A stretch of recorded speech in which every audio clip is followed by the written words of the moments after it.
सुमता माँ सुख है अपार।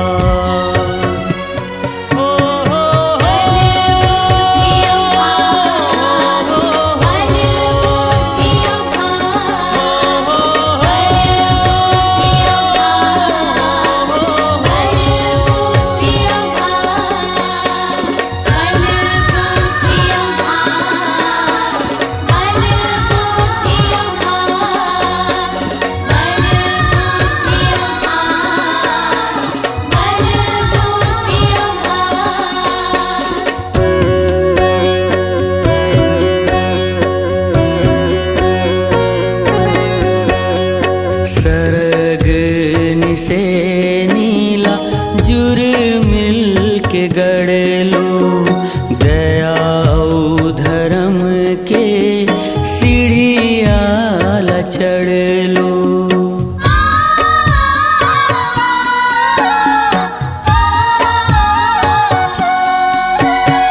सरग से नीला जुर मिल के गढ़ लो, दया धर्म के सीढ़िया चढ़ लो।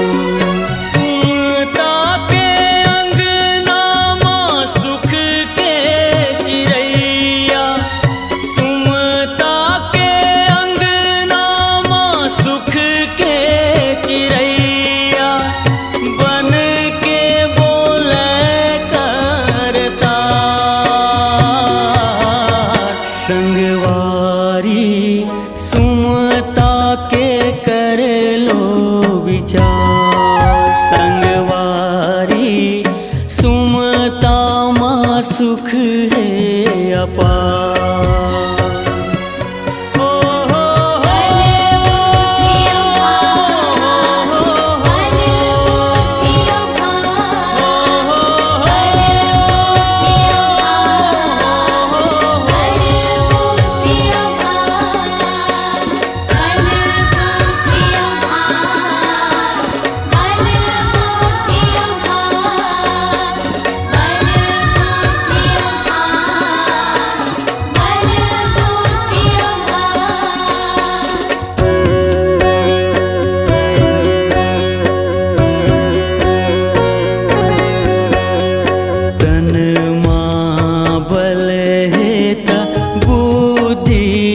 जागे बुद्धि के आवत आवत भाग न ठागे।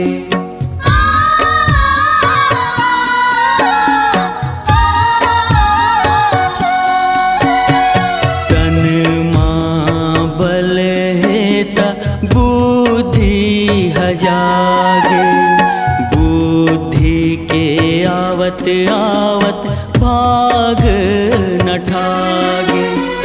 कर्म के लेखा मिटे नहीं मिटाए, कर्म के लेखा मिटे नहीं मिटाए, पथरामा पर जैसे गार। संगवारी सुमता के कर लो विचार, संगवारी सुमता माँ सुख है अपार। कुमति के नेवता माँ विपत्ति है पहुना, कुमति के नेवता माँ विपत्ति है पहुना, जर जाते अंगना दुआर। संगवारी सुमता के कर लो विचार, संगवारी सुमता माँ सुख है अपार।